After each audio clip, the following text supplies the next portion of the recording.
Okay, I'm going to try to go as quickly through these problems as I can to make the video as short as possible. So if you need to pause it or go back and rehear something, please do that. So I'm on day 7.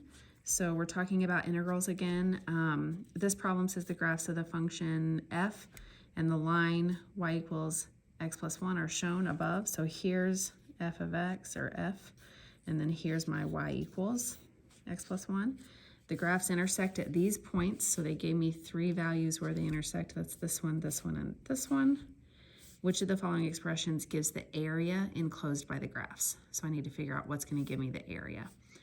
All right, so this first one goes from negative pi over 2, which was right here, up to pi over 2. So it gives me this area, and it's telling me to do f, which is this function, minus this, which is correct. So top minus bottom, don't forget.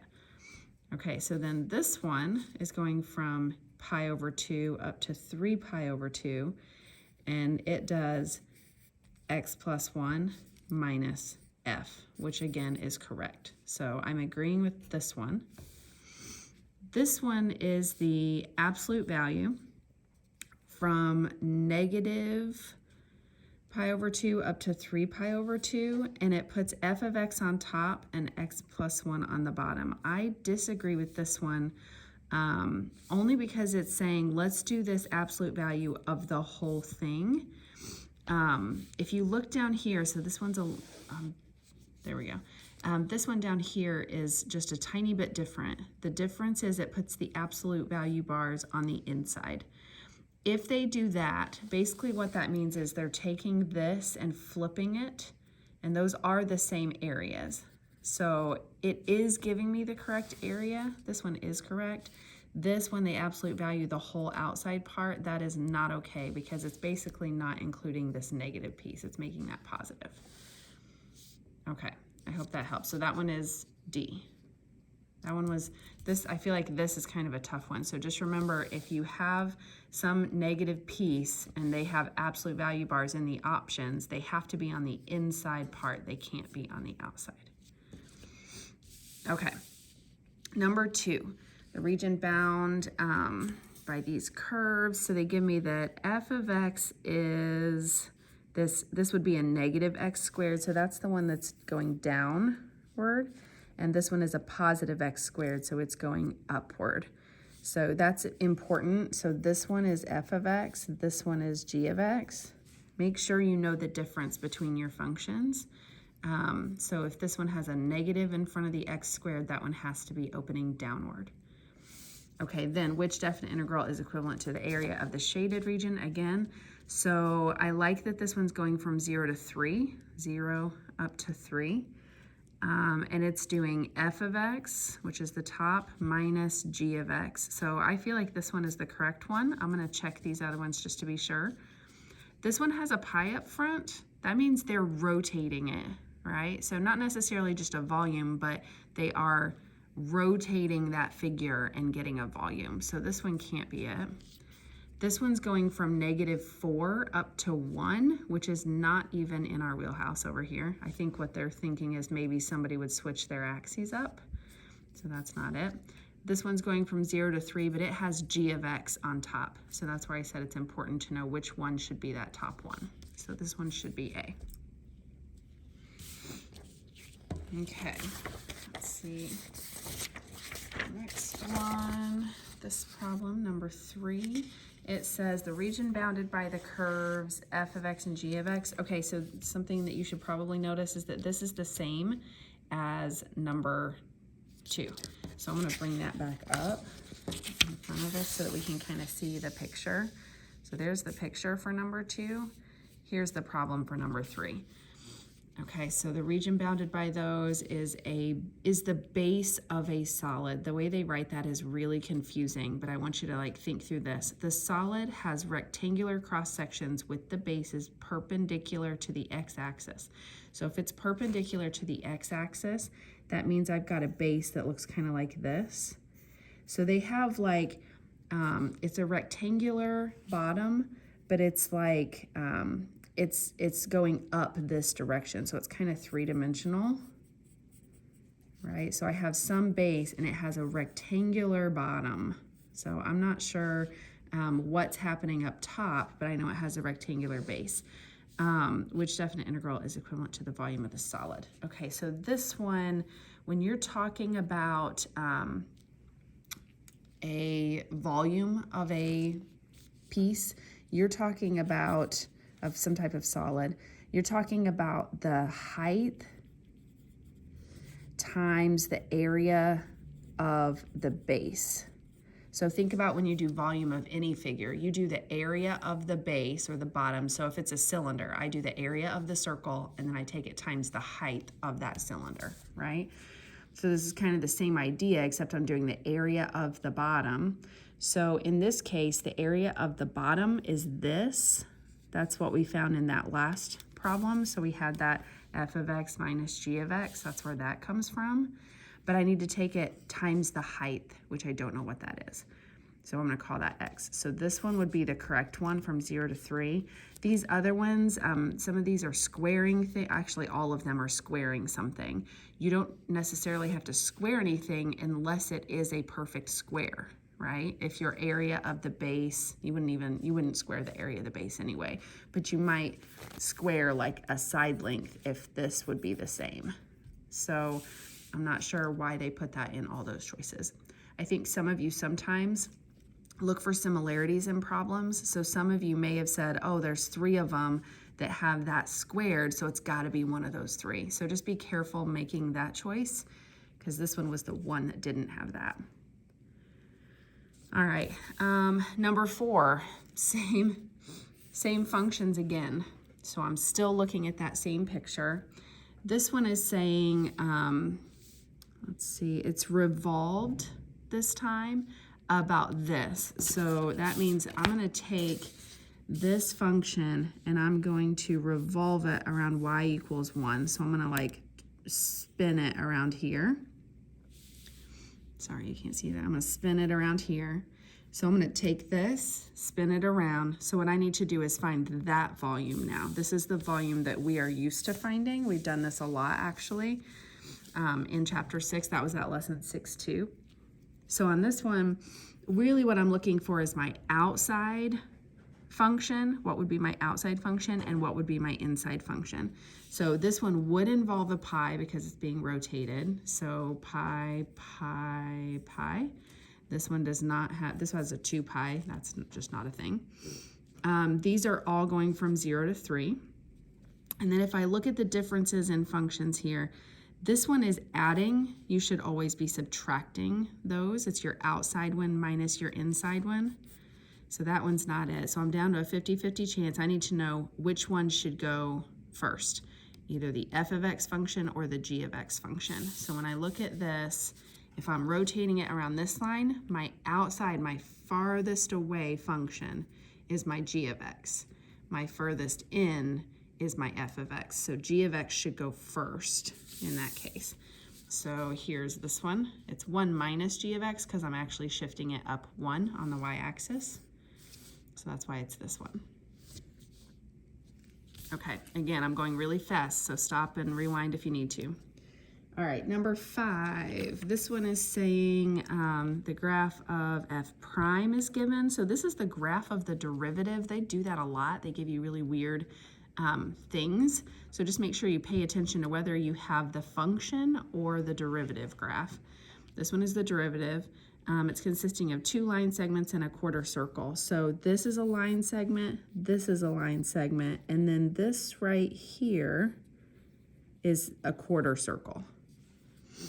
All right, they gave me that f of 1, the actual function at 1 is 3, and they told me they want me to find f of 5.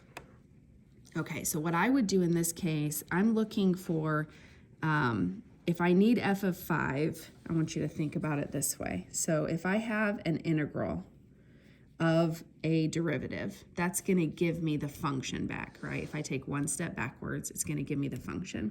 So that's where my brain is going. And then I know that I'm going, in this case, they gave me f of 1.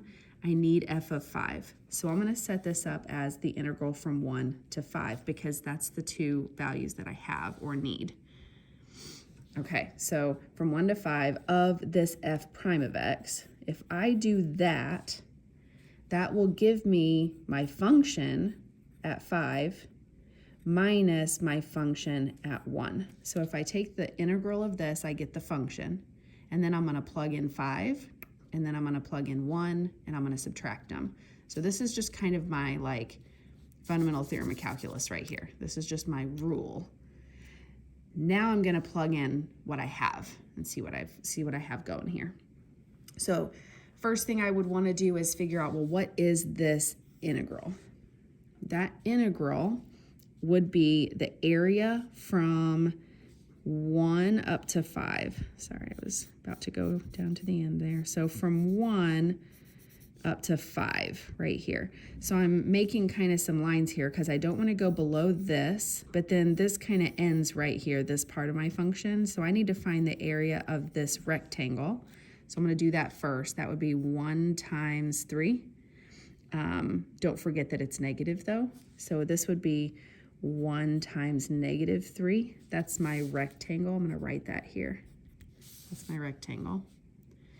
And then plus, I need to do the area of this piece right here. That's actually a triangle. So 1 times 2, but half of that, and that's positive. So half 1 times 2. Plus, I have to do my area of my quarter circle. So a quarter circle is going to be 1/4 pi times the radius squared. The radius in this case is 2. So 2 squared. So here's my triangle, and this is my circle. All right, then f of 5 is what I don't know, so I'm just going to continue to call that f of 5. And then minus f of 1 they gave me over here in the problem, they said it was 3. So minus 3. So now I'm going to actually just solve all of this. So this is what? Negative 3 plus half of 2 is 1, so that's really just 1. This I'm just going to write as pi because this is 4 divided by 4 would be pi. So plus pi equals f of 5 minus 3. If I add 3 over here, this is going to cancel. So I really just have 1 plus pi. So that would be answer choice D. Okay, so remember an integral is just an area. Don't forget that underneath the axis is going to be negative. Add those up, plug in what you don't know and what you do know over here, and solve for that unknown. All right, number 6. This one is saying the values of the areas bounded by the curve h prime are given, the x-axis from A to K are shown. Given h of c equals 14, find the maximum h of x. Okay, so if they gave me this one, they said that this value is 14 right there. Well, I know if I'm moving this direction, I'm going to be adding this on, this amount. So let me kind of write it out like this. H of D, so they gave me h of c. If I want to find h of D, that's just going to be h of c plus that integral from c up to d. So I'm going to write it kind of formally for a second just so that you see what I'm talking about. This is the graph of h prime, so I'm going to write it like this. So if I add on the integral from here to here, I'll get that total here. So this is going to be 14 plus that 8 that they gave me, that's above the x-axis. So that's a total of 22. And then I can do the same thing for the next one. So h of k is going to be my h of d, which I said was 22, plus that integral in that second part, which is actually a negative 10. You might want to put that in your picture. Just throw negatives in there so you don't forget them. So a negative 10 in that case, that would make that 12. Now, the same is kind of true for backwards. If I'm going to this one, I need to do the 14 that I started with, and I'm going to take away this value. So h of b would be that 14 that I would start with at h of c, and I'm going to minus this negative 12 away. which really means 14 plus 12, which is 26. And they're asking me for a maximum. So as I'm doing these, I'm kind of looking at my numbers. This one is the highest so far. And then h of a would be my 26 minus my 2 that they gave me. That's a positive 2, so it's just going to stay minus 2. So that one is 24. So my maximum is the 26. D. And no, do not just pick the highest number. That's not always how it will work. Sad that I know that you will do that. Okay. All right, so free response question number 1. This one is saying I have these 2 areas that are bounded. I've got S and I've got R. And they give me the functions that are bounding them. So this is my line, that's a linear one, and then this is this funky curve right here. And then also y equals 0 is bounding this one. X equals 0 is bounding this one. Y equals 0 is bounding this one. All right, they want me to find the area of S. Okay, so in order to do that, so let me just show you the work that I did. I said, if I need to find the area of S, I need to go from 0 to 4 on my x-axis. So from here to here, and I knew to do my x-axis because these are in terms of x. I say I knew to do that. I guess they didn't specify any other way of doing it. I didn't have to do it any other way. So I'm gonna go with the way that I know. And I'm gonna go my x-axis here for my interval, so from 0 to 4. And then I'm gonna use my, my functions in terms of x. So what I did was said, I've got this integral from 0 to 4, and I'm gonna take my top function minus my bottom function. So the top function was the linear, bottom function was this, and then I'm just going to evaluate that. So I integrated first I went ahead and made this an x to the 1/2 power because integrating it is easier if you know what the exponent is.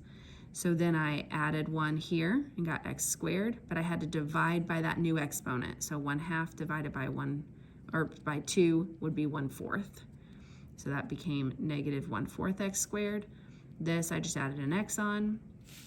This one I added 1 to it, which would give me 3/2, but then I got to take that coefficient and divide it by that new exponent, 3/2, which is the same thing as saying 2/3. So don't forget that 1 over 3/2, flip it, that's really just 2/3. So then I plugged in my values. This last one, remember when you plug in 0, you are just going to get 0 in this case. That doesn't always happen, so make sure that you always check that. I always write it down just so that I remember. And then I just evaluated. So 4 to the 3/2 is the same thing as the square root of 4 to the 3rd. So the other thing that I want to point out is that this is a no calculator problem. So you're going to have to do all of these calculations on your own. Now it is a free response question, so you could have stopped right here, all the way back there, if you wanted. I would go ahead and move forward with it. A lot of times you have to use this answer moving forward, and sometimes you don't know until you get there. So maybe stop here and then just finish it if you have to use this value, just to save some time. I'll leave that up to you. Okay, part B, it says S is the base of a solid. So this is kind of the same thing I was talking about a second ago. Cross sections of the solid are perpendicular to the x-axis. That means everything's going to be in terms of x. So I'm doing cross sections this way. Oh, nope, I'm a liar. Sorry. Let's go back. Perpendicular to the x-axis, which means it's going to look this way, right? Sorry about that. But that's still, I can still do that in terms of x. It's if it's going this direction that I need to go in terms of y. So I'm still correct as far as that goes. So this is my cross section, and let's see, perpendicular to the x-axis are isosceles right triangles. So, okay, what do I know about isosceles right triangles? I know that they are, so I'm just gonna kind of draw one on here real quick so you can see what I'm talking about. This is going like upward, so this is 3-dimensional. Isosceles right triangles means this is a right triangle and these legs are the same length. So now I know a little bit more than I did on that last problem that we did that was similar to this. And they want me to just write an expression, including one or more integrals that could be used to find the volume. So here's what I came up with. I came up with two different ones. One I came up with said, let's go from 0 to 4. So that's where this is coming from, 0 to 4. That's that section. And then I was like, okay, I'm gonna have to do my 1/2 because I'm talking about the area of a triangle. And then g of x minus f of x. So let's talk about where that came from.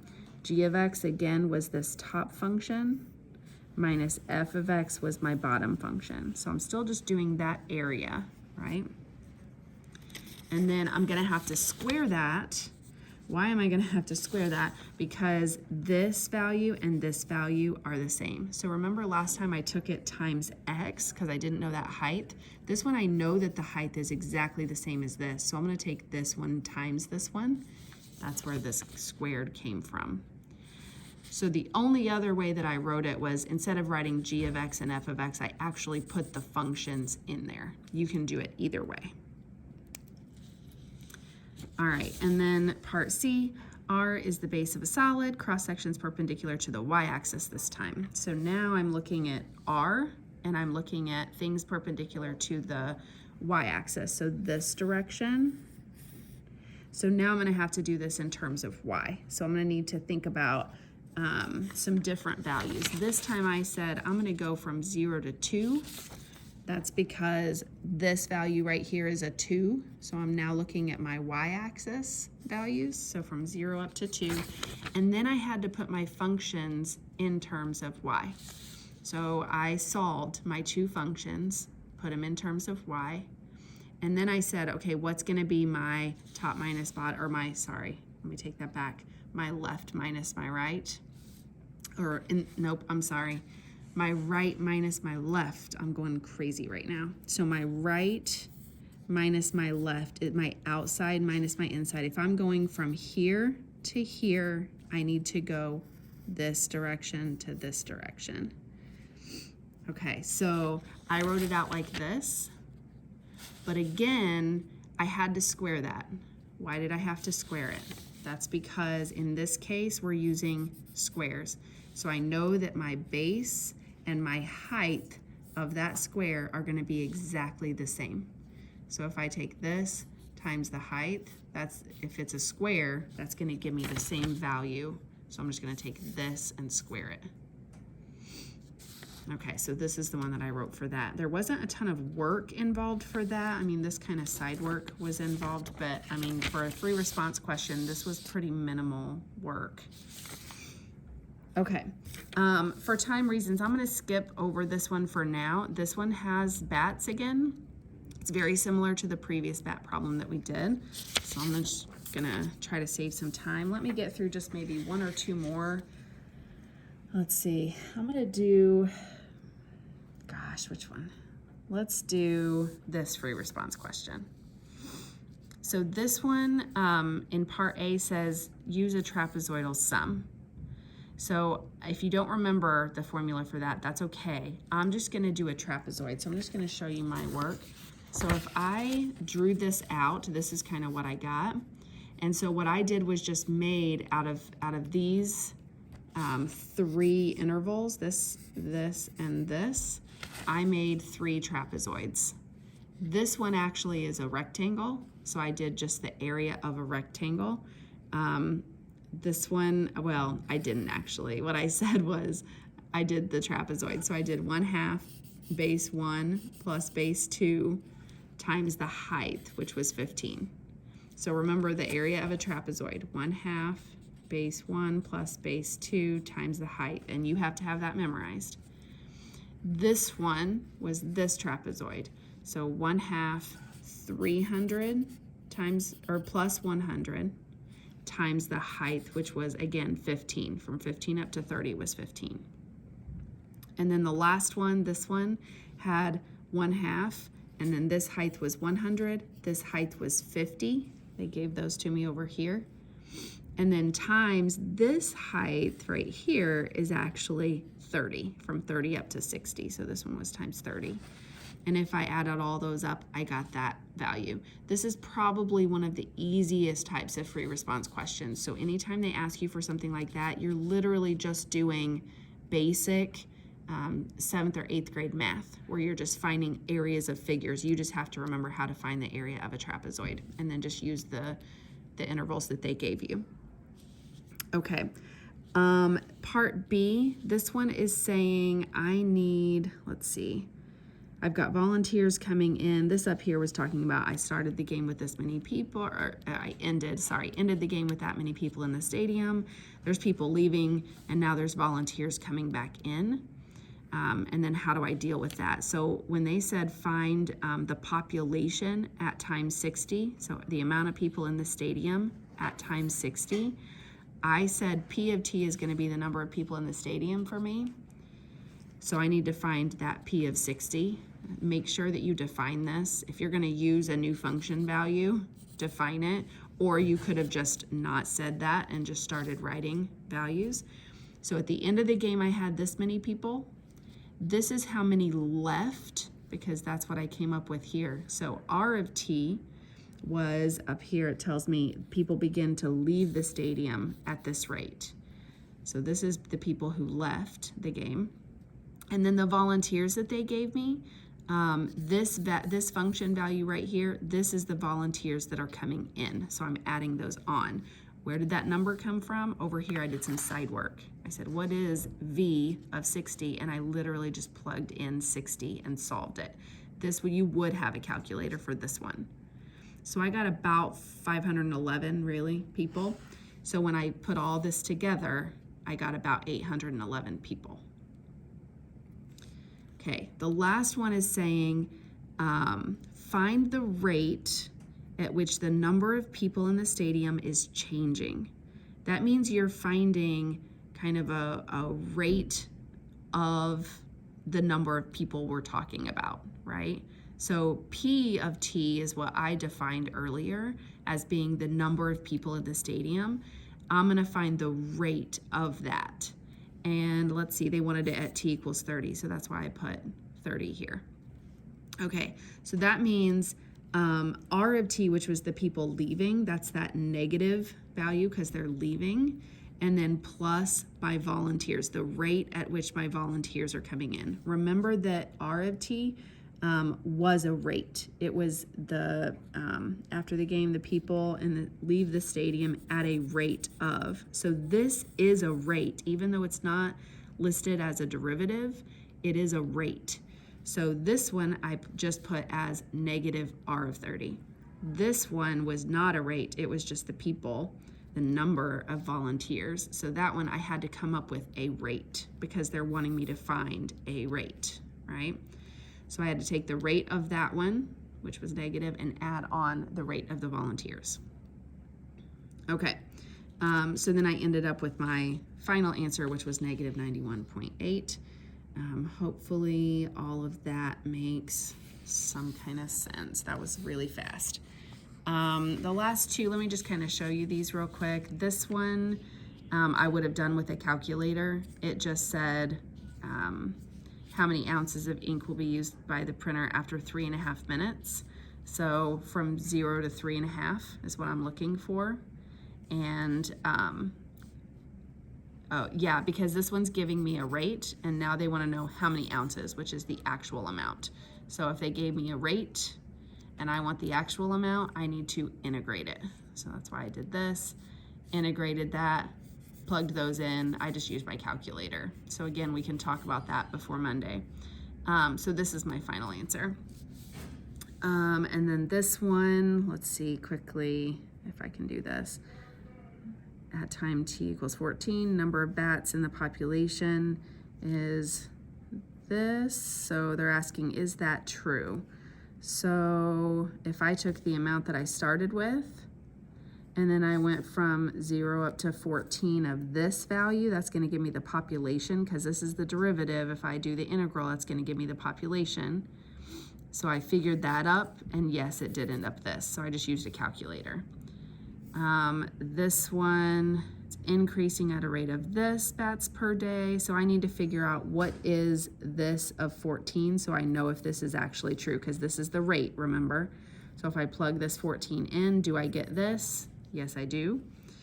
And then this one is saying the rate of change is increasing at a rate. So they said rate twice. That's a second derivative. So I have the first derivative. If I do the derivative again of this function and I plug in 14, do I get this? Apparently, yes, I do, because this is what I got. I just used a calculator. It says calculator active, so I just used a calculator for that problem, plugged all those things in. Okay, that was a lot really fast. I hope it helps a little bit. We will talk again tomorrow.